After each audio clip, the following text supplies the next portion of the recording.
Hai, saya Uti. Selamat datang ke YouTube channel saya. Saya akan kongsikan sedikit tentang buku yang saya sudah baca, iaitu Lastik Kayu karya Nursamila Samsudin. So, dekat depan ni ada sedikit nota. Saya baca ya. Kehidupan ini ada waktunya kita bisa memilih. Ada ketika kita terpaksa memilih. Selamat membaca. Salam Uhuah Nursamila Samsudin. Yang menyokong dalam doa tidak terhitung. Okay. First of all, buku ni sangat panjang ya. Walaupun dia tidaklah tebal mana. Dia macam standard tebal novel. Tapi bagi saya lah ke dia tebal bagi kamu? Bagi kamu orang, dia tebal ke tidak? Tapi dia mempunyai 687 muka surat dan dia punya font pun okey lah, standard lah. Tidak terlalu kecil, tidak terlalu besar. Itu spoiler.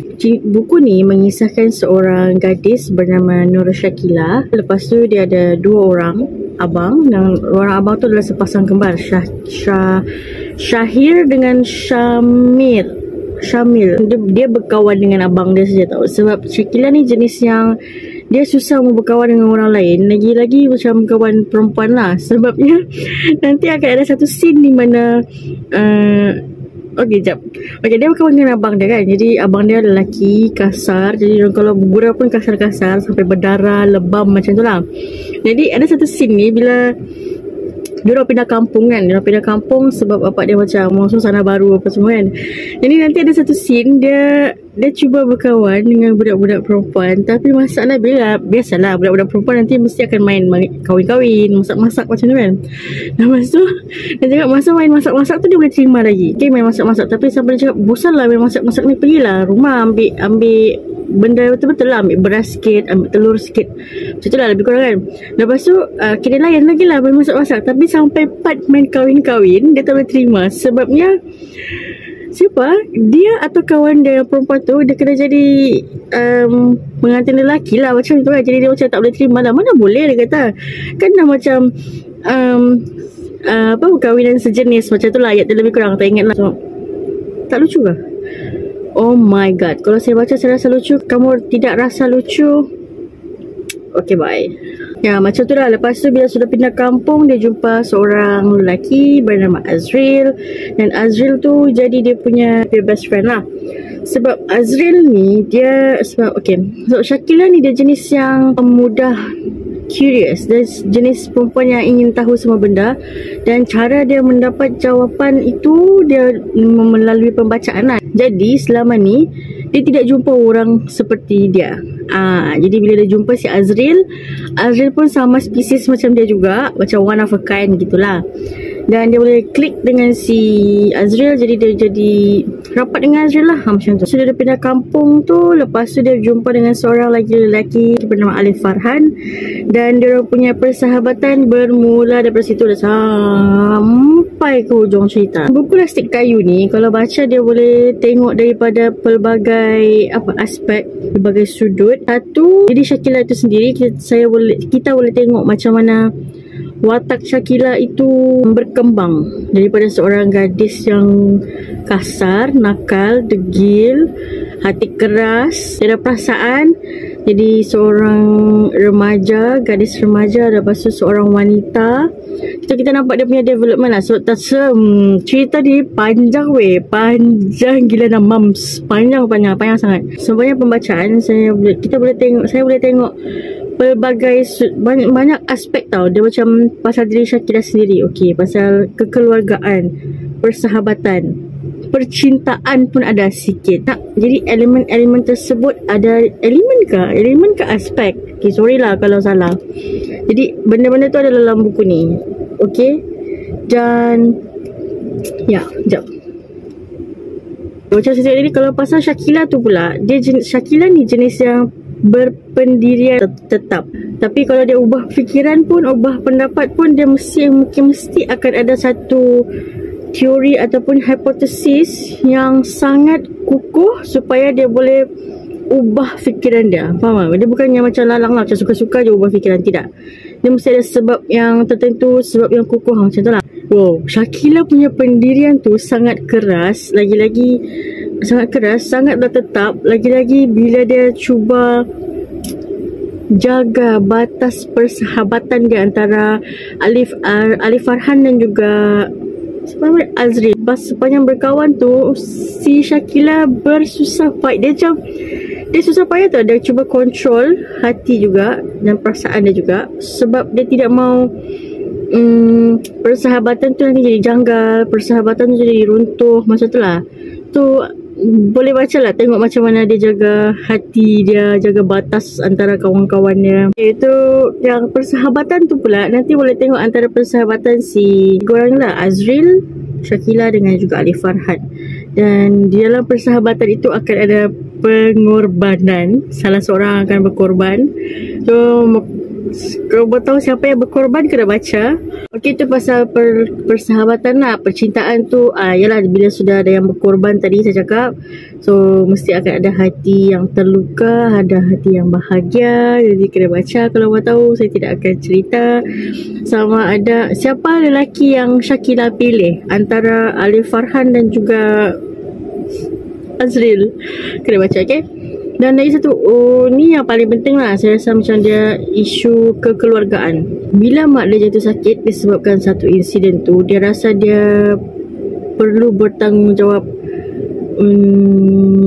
ke atas segala-galanya. Tanggungjawab dia lah untuk jaga ibu dia, untuk jaga mak dia kan. Satu sebab dia sebenarnya bukannya adik-beradik dia yang lain tidak mau jaga mak dia. Dia orang mau jaga, cumanya masa tu dia orang tengah belajar, masih belajar di universiti, dua-dua di luar negara pula tu, macam tu lah. Jadi Shakila kata tak perlu, sebab dia masih, dia baru habis SPM macam tu lah, macam baru mau buat keputusan mau belajar di mana, universiti mana, kos apa. Jadinya dia kata dekat abang-abang dia, pergilah sama belajar, habiskan, sebab mak dengan ayah dah banyak habiskan duit semua, berkorban apa-apa untuk abang-abang semua. So pergi belajar, biar Syah yang jaga mak. Dan dia rasa dia perlu jaga mak, sebab situ dia ada sebut pasal apa, macam memanglah anak-anak lelaki boleh jaga mak, dia kata, tapi dia kena fikir juga pasal aurat mak dia, macam tu lah. Jadi dia buat keputusan biar dia jaga mak dia, dia mandikan mak dia, angkat pergi katil, angkat kursi roda, macam tu lah. Dan ya, macam yang saya pernah cakap sebelum ni, setiap buku yang ditulis oleh para penulis mesti akan ada message yang diorang hendak sampaikan. Cumanya dari kita sebagai pembaca, kita nampak message tu ataupun tidak, kita faham ataupun tidak message yang mau disampaikan. Dan kadang-kadang message yang penulis mau sampaikan tu ialah kadang-kadang tersurat dan ada tersirat kan. Kita baca komsaskan dulu. Jadi ya, tapi dalam buku ni dia banyak gila message. Ni antara message yang saya sempat salin kau buat nota. Okay, yang pertama tu, di tempat orang kita perlu jaga diri, jaga maruah keluarga, jangan terlalu teruja dalam apa jua perkara, jangan riak, jangan menunjuk apa yang kita ada. Yang kedua ni dia pasal pemimpin tau. Pasal pemimpin, kejap, muka surat 106. Sekejap saya cuba cari, okay. Pergi camp kepimpinan, macam tu lah lebih kurang. Lepas tu dia punya ketua fesi macam tanya, bagaimana kita boleh memimpin diri sendiri. Jadi dia macam pilih ketua fesi tu, macam pilih beberapa orang untuk jawab soalan tu, dan antaranya adalah 106. Cari jawapannya. Untuk memimpin, tidak kira siapa jua, panduannya hanya satu, iaitu ilmu. Ilmu itu ibarat cahaya buat yang celik dan ibarat tongkat kepada si buta. Cari ilmu, membaca dan membaca. Ilmu itu baja yang menyirami akal. Dengan ilmu, minda kita akan hidup. Hanya dengan minda yang hidup sahaja seseorang itu mampu memimpin. Memimpin sesiapa sahaja, hatta diri sendiri. Wallahualam. Lepas tu dia tanya lagi, ada siapa-siapa nak tambah? Lepas tu ada seorang ni lah, ada cakap seorang ni. Okay. Lepas tu dia kata macam ni pula, pada pendapat saya, selain ilmu pengetahuan, seorang pemimpin juga perlukan hati. Manusia yang hanya berpaksikan akal tanpa hati akan menjadi pemimpin yang kejam hatta kepada diri sendiri. Allah turunkan kita sebagai khalifah untuk memakmurkan bumi sebelum tiba hari mati. Tetapi jangan kita lupa, kita juga perlu memakmurkan hati sebelum bumi. Bagaimana memakmurkan hati? Solatlah dan berbuat segala amal sebagai bekal menuju hari-hari pertemuan dengan Tuhan. Pimpin hati kita, barulah terpimpin diri kita. Wallahualam. Orang pemimpin yang punya hati tidak akan mengetepikan hak individu lain. So, yang pelajar sebelum ni dia menyampuk, dia potong macam itulah. Orang pemimpin yang punya hati tidak akan mengetepikan hak individu lain, apatah lagi merampasnya dengan cara biadab di hadapan halayak. Di hadapan halayak, sorry. Lepas tu, Cik, saya minta maaf, saya silap. Lepas tu katalah, okay, bla bla bla bla bla. Lepas tu ini jawapan Syakila tau. Syakila ada juga diminta untuk beri pendapat dia sendiri. Pemimpin adalah pengguna akal dan hati. Menggunakan akal dengan ilmu dalam menterjemah pandangan kasar dan menggunakan hati dalam menterjemah pandangan dasar. Wallahualam. Itu jawapan Syakila lah.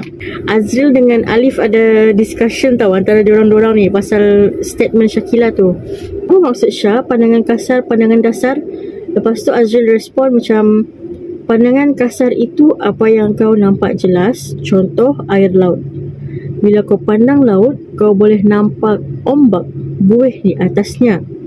Pandangan dasar pula, apa yang kau tak nampak jika kau pandang begitu sahaja. Atau dengan kata lain, apa yang ada di dalam laut itu sendiri. Kalau kau nak tahu, kau kena menyelam. Baru kau tahu ada apa di dasarnya.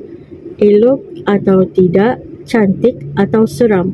Dan baca buku Lastik Kayu ni, emosi roller coaster. Turun naik, dia dah selitkan sedikit, banyak nasihat. Lepas tu ada lawak-lawak sikit lah, macam lucu-lucu sikit lah. Macam, tak tahulah, kalau saya punya sense of humor tu macam, kalau korang baca nanti korang rasa macam, benda ni pun lucu macam tu lah. Tapi ya, itu apa yang saya rasa. Ada juga scene-scene yang buat saya menangis, tapi itu lebih kepada kekeluargaan lah. Isu bab ataupun elemen kekeluargaan. Dia bukan perempuan biasa, Syakila tu lah. Semakin dia tertekan, semakin terbina kekuatan dalam jiwanya. Dia itu ibarat getah lastik, ditarik tegang sehingga ke tahap maksimum. Semakin dia jadi lebih anjal dan hidup. Lepas tu dia cakap, tapi kau jangan lupa realitinya, dia tetap seorang manusia. Okay, perempuan masih ada bahagian dalam hatinya yang bila disakiti dalam satu-satu tempoh akan rapuh. Dia secara keseluruhan dia, ceritanya okey, best, seronok untuk dibaca sebab macam saya cakap tadi, banyak message dan kita boleh nampak watak Syakila ni berkembang. Bila buku tu, dia boleh buat emosi saya turun naik. Lepas tu boleh buat saya emosi, especially menangis lah. Maksudnya ada rasa, ada feel, ada emosi. Buku tu saya macam, okay, 5 bintang, bagi je lah, macam tu. So mungkin kita akan berjumpa lagi di video akan datang. Tidak tahu bila, bulan depan, 2 bulan akan datang lagi. Tak tahulah, kita tengok lah bila masa saya free. Ya, okay. Terima kasih kerana sudah menonton video ni dari awal sampai habis. Saya minta maaf kalau video ni dia jadi macam dia macam awkward tau. Tapi dia mau juga buat video, faham tak? Jadi dia macam, saya punya sebutan tu dia macam ada terbelit sikit kan, dia macam pelik sikit kan, dia macam, saya minta maaf. Okay, bye.